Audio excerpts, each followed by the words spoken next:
नमस्ते स्टूडेंट्स। जैसा कि अपनी क्लासेज में चल रहा है,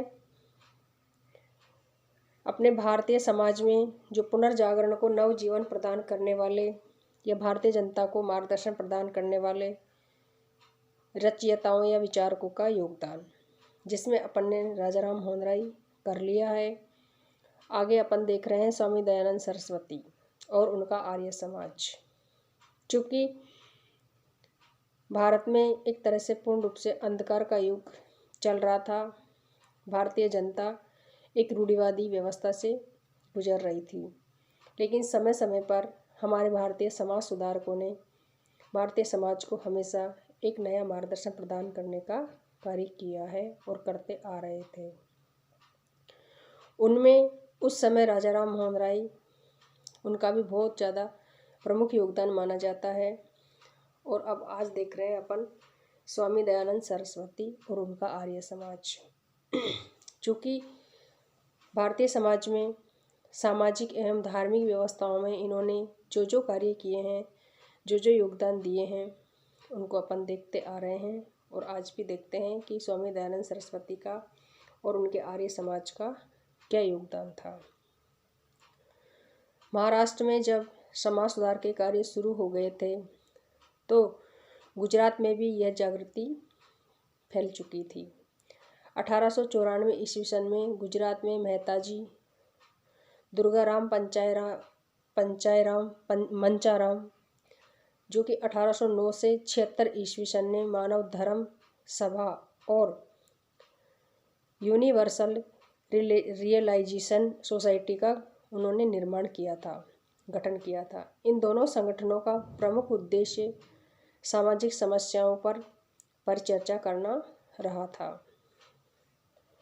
स्त्रियों की दयनीय दशा में सुधार करना व जाति बंधनों को शिथिल बनाना इन सोसाइटियों का मुख्य रूप से कार्य रहा था। इसी समय स्वामी दयानंद सरस्वती का जन्म हुआ था, जो कि 1824 ईस्वी सन में उनका जन्म हुआ। इन्होंने आर्य समाज की स्थापना की थी 1875 ईस्वी सन में। स्वामी दयानंद सरस्वती ने धार्मिक पाखंडों और आडंबरों के विरुद्ध बहुत अधिक आवाज़ उठाई थी। इसी में अपन आगे देखते हैं कि इस प्रकार से 1824 ईस्वी सन में स्वामी दयानंद सरस्वती जी का जन्म हुआ और 1874 ईस्वी सन में उन्होंने अपने प्रसिद्ध ग्रंथ सत्यार्थ प्रकाश की रचना की थी। 1875 ईस्वी सन में इन्होंने आर्य समाज की स्थापना की और 1883 ईस्वी सन में अजमेर में स्वामी दयानंद सरस्वती का देहांत हो गया था। लेकिन अपन देख रहे हैं कि स्वामी दयानंद सरस्वती का सामाजिक एवं धार्मिक क्षेत्र में क्या योगदान रहा। सब विचारकों ने अपने जो भी मत दिए, वो भारतीय जनता को एक नया मार्गदर्शन प्रदान करने के लिए और सुधार लाने के लिए दिए थे। इसी में स्वामी दयानंद सरस्वती के अपन देखते हैं कि उनके दार्शनिक विचार क्या थे। दार्शनिक विचारों में अपन देखते हैं स्वामी दयानंद सरस्वती भारतीय दर्शन के प्रकांड पंडित माने गए थे। उन्होंने वेद तथा उपनिषदों का बहुत अधिक गहन अध्ययन किया था। पुराणों को ये काल्पनिक तथा ब्राह्मण ग्रंथों को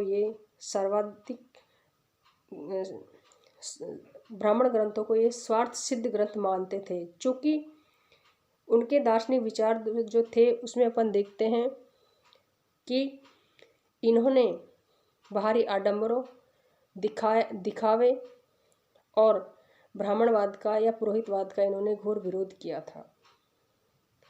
सबसे पहले देखते हैं कि स्वामी दयानंद सरस्वती ने विशिष्टाद्वैतवाद का प्रतिपादन किया। विशिष्टाद्वैतवाद सिद्धांत क्या था, इसको अपन देखते हैं कि स्वामी जी ने अद्वैतवाद का घोर विरोध किया था तथा उसके स्थान पर इन्होंने विशिष्टाद्वैतवाद के सिद्धांत का प्रतिपादन किया था। चूँकि विशिष्टाद्वैतवाद के सिद्धांत के अनुसार ब्रह्मा, जीव और प्रकृति ये तीनों सत्य मानकर, लेकिन उनका अस्तित्व इनका अलग अलग माना जाता है। यानी कि विशिष्टता अद्वैतवाद का जो सिद्धांत है, उसमें ब्रह्मा, जीव और प्रकृति इनको ही सत्य माना गया है, लेकिन इनका अस्तित्व उन्होंने अलग अलग माना है। इसी प्रकार से उन्होंने एक ईश्वरवाद पर जोर दिया। चूँकि जिस समय भारतीय समाज में एक तरह से अंधकार का युग चल रहा था, उस समय इस्लाम और ईसाई धर्म भारत में एक तरह से अपनी उन्नति पर फैला हुआ था। तो ये दोनों ही धर्म भारतीय धर्म की खिल्ली उड़ाते थे। क्यों? क्योंकि भारत में एक तरह से बहुदेववाद की प्रथा प्रचलित थी। इसका इन्होंने विरोध किया और एक ईश्वरवाद पर इन्होंने जोर दिया। क्यों दिया? क्योंकि इनका मानना था कि इस्लाम तथा ईसाई दोनों ही धर्म एक ईश्वरवादी हैं, जिसके कारण ये भारतीयों के धर्म में व्याप्त बहुदेववाद की खिल्ली उड़ाते थे। अब स्वामी जी ने उपनिषदों के गहन अध्ययन के बाद यह निष्कर्ष निकाला कि सृष्टि का रचयिता केवल एक ही है। वह अजन्मा, अमर, अजर, निर्विकार, सर्वेश्वर, सर्व अंतर्यामी, नित्य तथा सर्वव्यापक हैं। इसी में अपन आगे देखते हैं। इन्होंने